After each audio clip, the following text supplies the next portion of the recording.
You are here now. Maybe sitting at home, maybe lying down, having lived for a long time with pain that doesn't go away, with a fatigue that seems endless, with an anxiety that doesn't release you even when everything should be calm.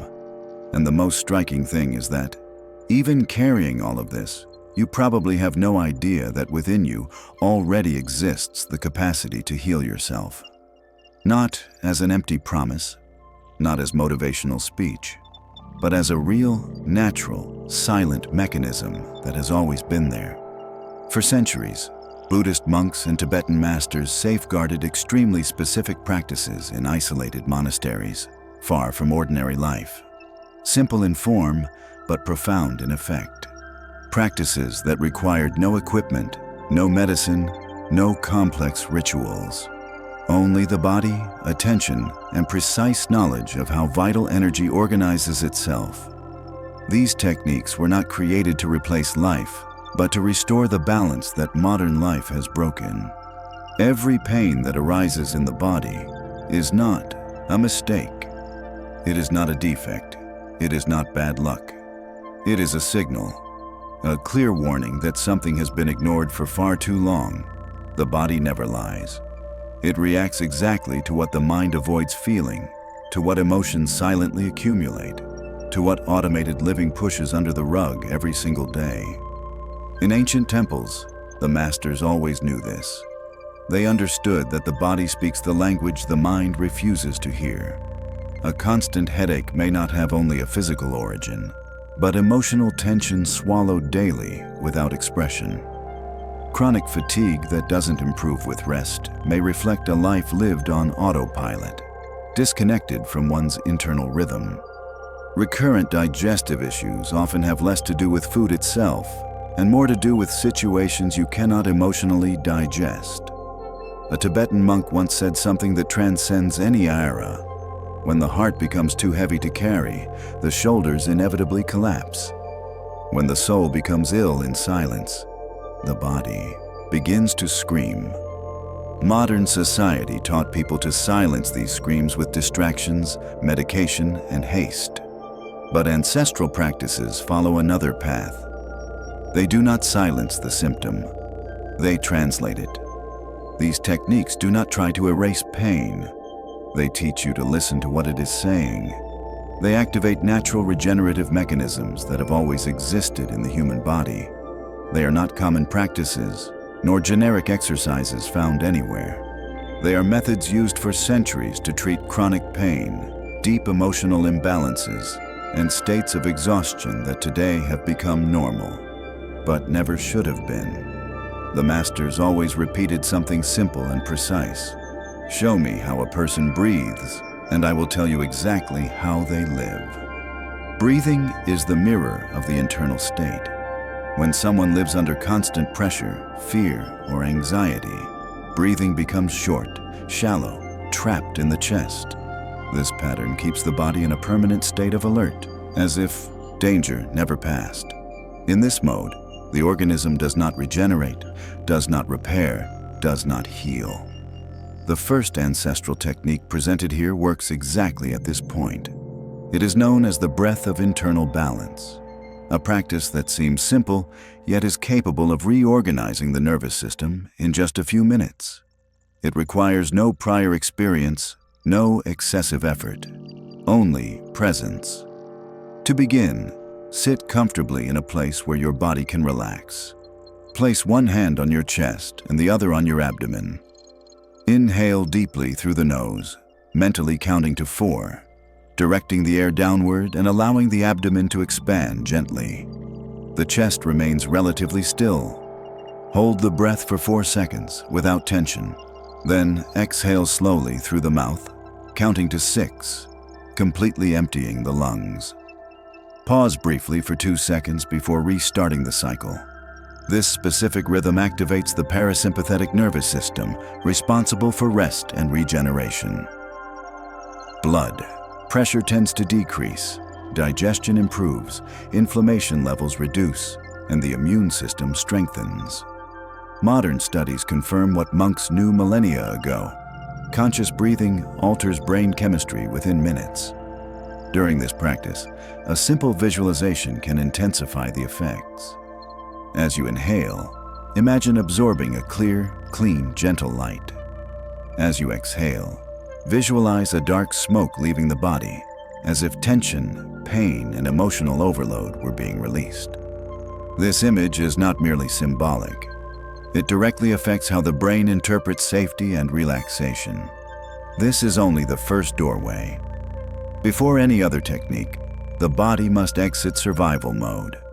Without that, no healing sustains itself. And it is from this foundation that the next practices begin to make sense.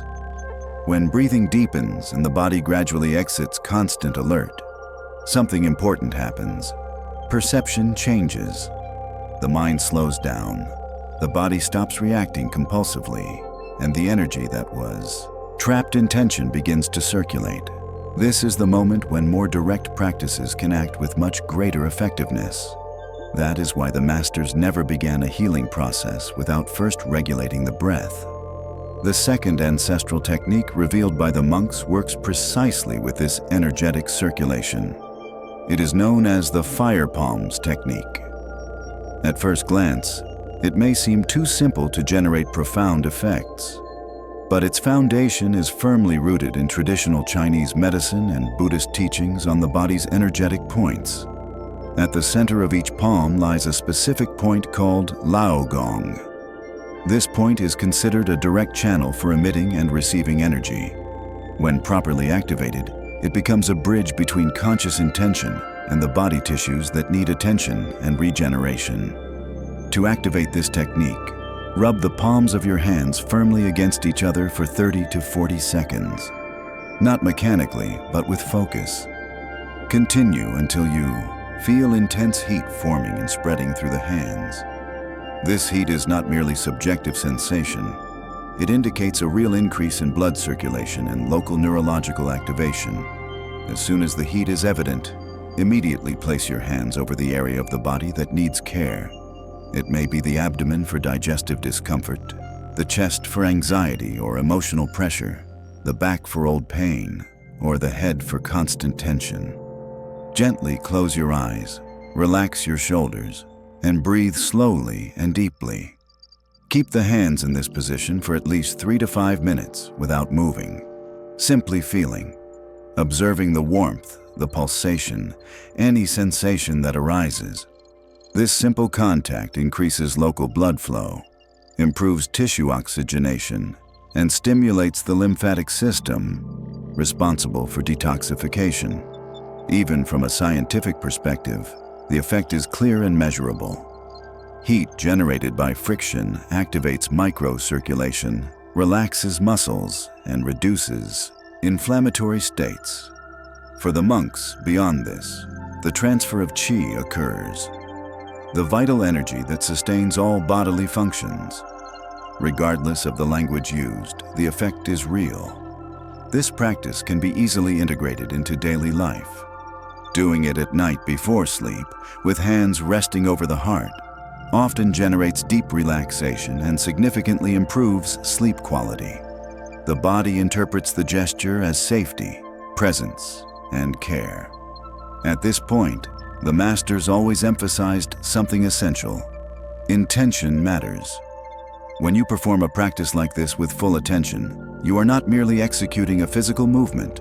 You are sending a clear instruction to the nervous system, the body, and the mind. It is direct communication. For this reason, the process is not only individual. When many people direct similar intention at the same time, a collective field of reinforcement is created, a wave of coherence that amplifies the effects, not as abstract belief, but as real, emotional and physiological resonance. Consciously adopting the phrase, "I heal myself," is not an empty affirmation. It is an internal positioning, a commitment to your own process, a shift in role from someone waiting to be saved to someone actively participating in their own regeneration. From this point forward, the body is no longer merely reacting. It begins to respond. And when response begins, the next step is to release what has been stagnant for far too long. Because where energy does not move, pain settles. That is exactly what the next ancestral technique addresses. The third ancestral technique presented by the masters works with something long ignored by modern medicine: the movement of energy in the body. The body does not fall ill by chance. It becomes ill when something becomes stuck, stagnant, accumulated beyond its limit. This practice is known as the liberating spiral movement. It was created to undo deep blockages that develop over time, especially in people living under constant stress, emotional repression, or chronic physical tension. It requires no strength, no advanced flexibility, only presence and consistency. To begin, stand upright with feet firmly planted on the ground, shoulder width apart. Slightly bend the knees to keep the body loose and relaxed.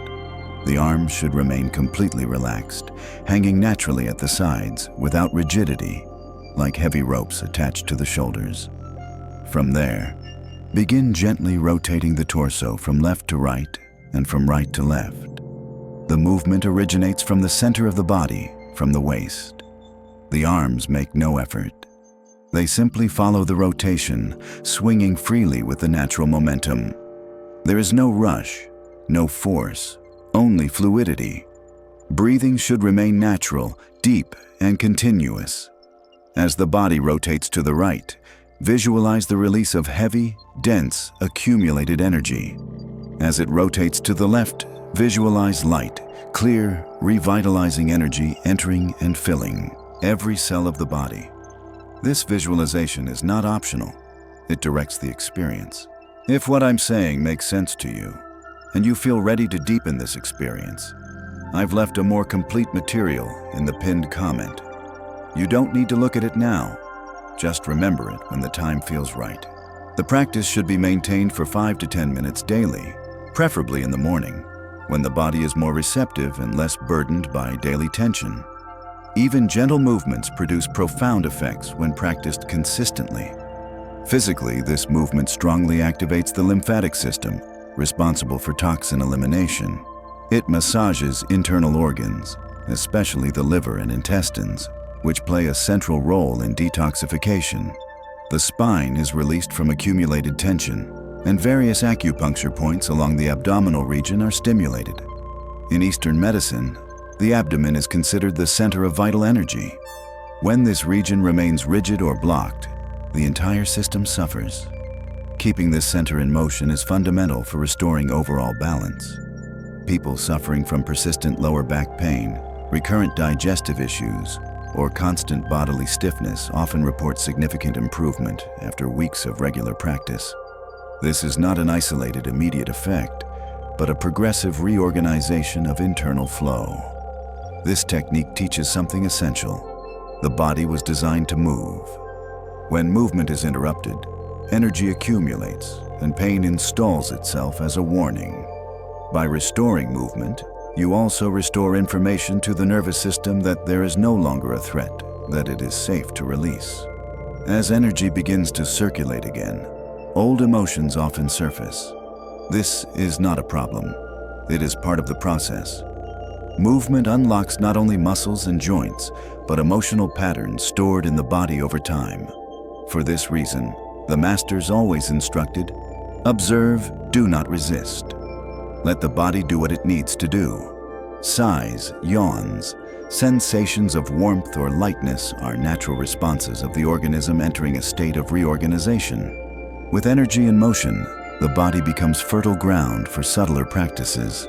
It is at this point that space opens to work with deep emotions, internal states, and mental patterns that sustain suffering. That is precisely what the next technique was created for.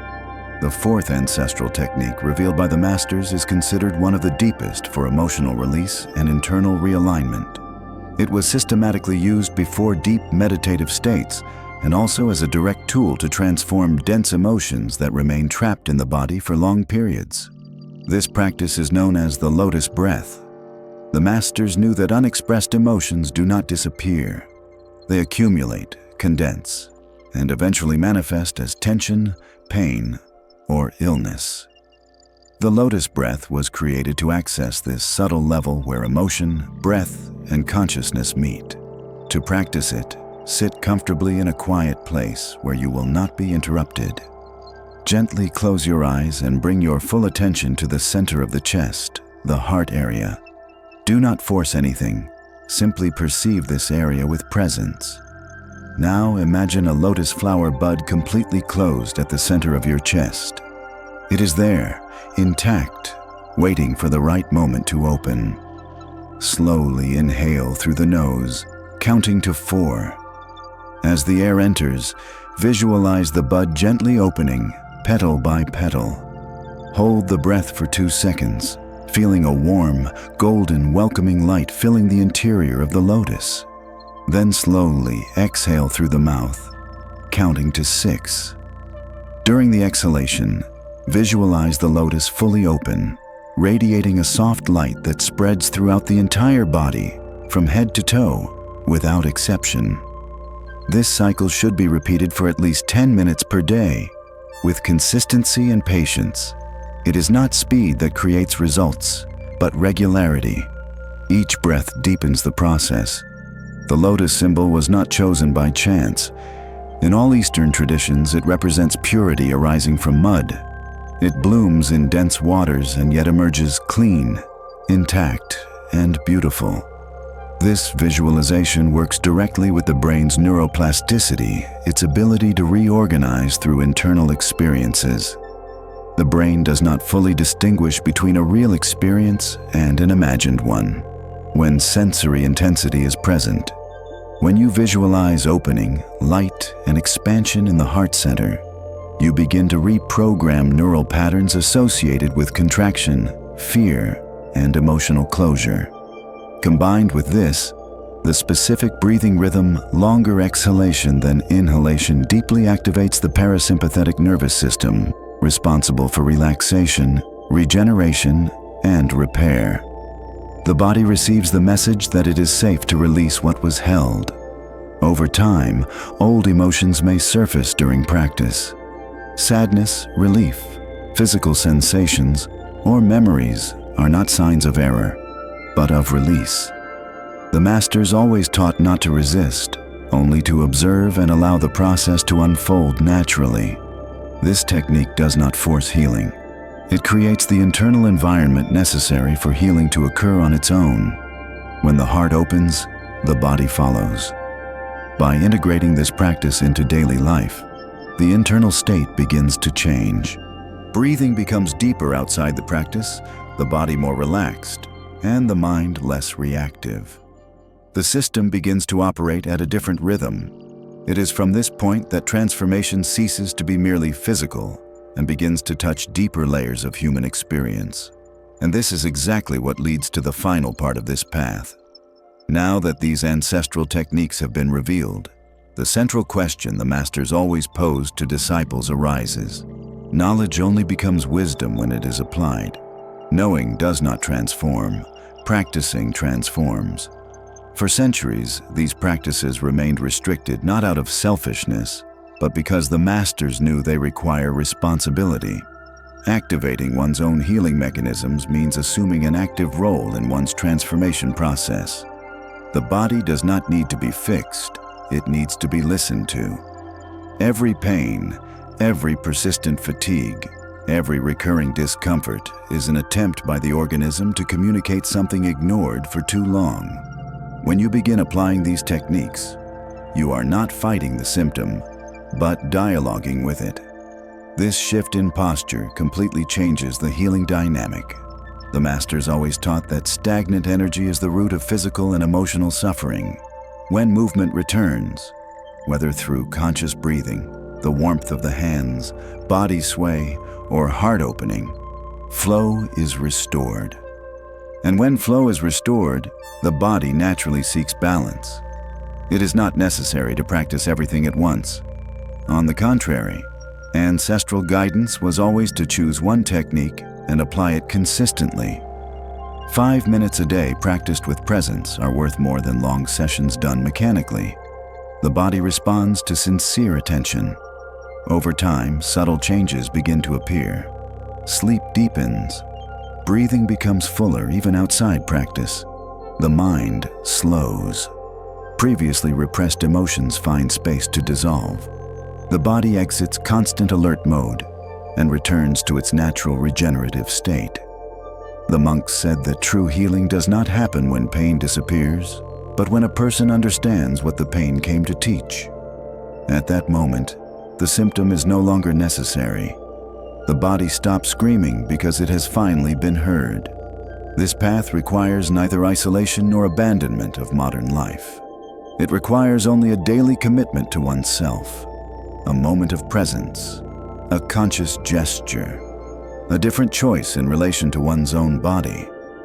By practicing, you stop being a spectator of your health and become an active participant. This internal shift in position is what truly initiates transformation. There is no rush, no pressure. There is process. The masters always reminded that each body has its own time, history, and rhythm. Comparisons make no sense. The only reference is your own experience. What matters is to continue. Now, everything that has been transmitted ceases to be mere information and becomes an invitation.